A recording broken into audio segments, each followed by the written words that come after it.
Salut tout le monde, c'est Joker et on se retrouve aujourd'hui pour une nouvelle vidéo spéciale Global Cup dans laquelle on va faire un petit débrief de ce 6e match day qui a été plus que réussi de mon côté.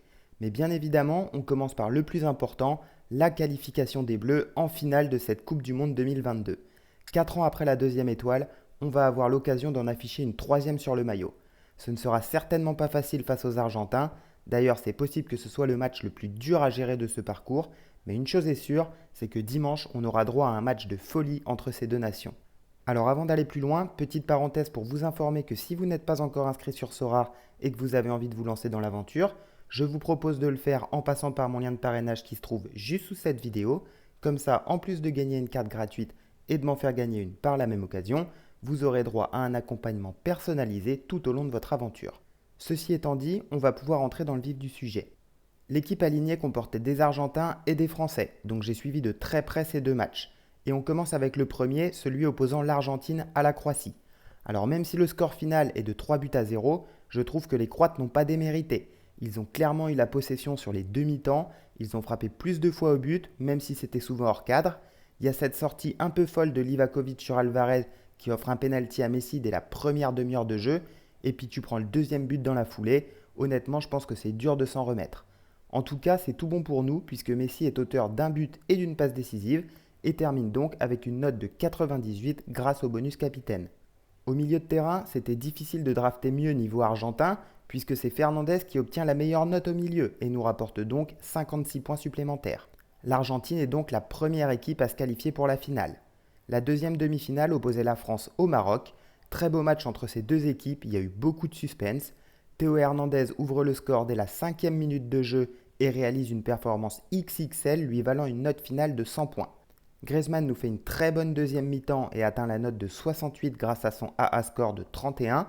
Et ça y est, premier clean sheet de Lloris, celui-là je l'attendais avec impatience et on prend donc 69 points supplémentaires.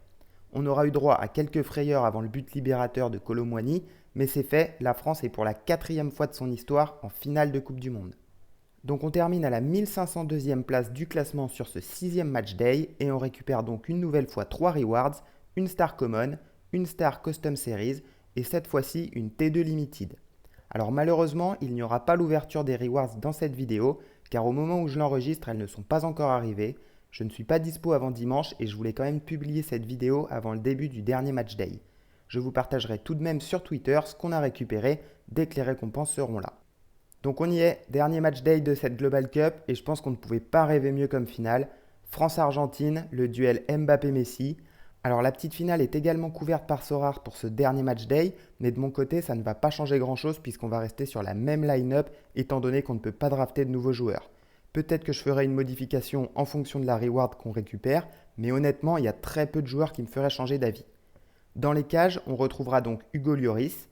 En défense, ce sera Théo Hernandez en espérant qu'il nous fasse la même performance que face au Maroc. Au milieu de terrain, j'ai choisi Enzo Fernandez qui sera opposé à Antoine Griezmann. Là aussi, je pense qu'on va avoir droit à un duel de folie. Et donc la doublette Griezmann-Messi en attaque. Je laisse le brassard de capitaine à Messi, tout simplement parce qu'il l'a depuis le début de la compétition et qu'il ne m'a pas déçu une seule fois. J'espère vraiment finir cette Coupe du Monde en beauté, puisqu'il me semble qu'actuellement je suis 552e au classement général, donc il y a potentiellement de belles récompenses à aller chercher. Cette vidéo touche à sa fin, j'espère qu'elle vous a plu. Place à la finale et au duel Mbappé-Messi tant attendu. J'espère vraiment qu'on aura une belle finale, même si je n'en doute pas une seule seconde. Avec un peu de chance, dans le dernier épisode de cette série, on fêtera la victoire des Bleus. Et sinon, ça aura été un très beau parcours dans tous les cas. Personnellement, je n'aurais jamais parié dessus. Si vous avez des questions, n'hésitez pas à me les poser en commentaire, je suis aussi là pour vous répondre.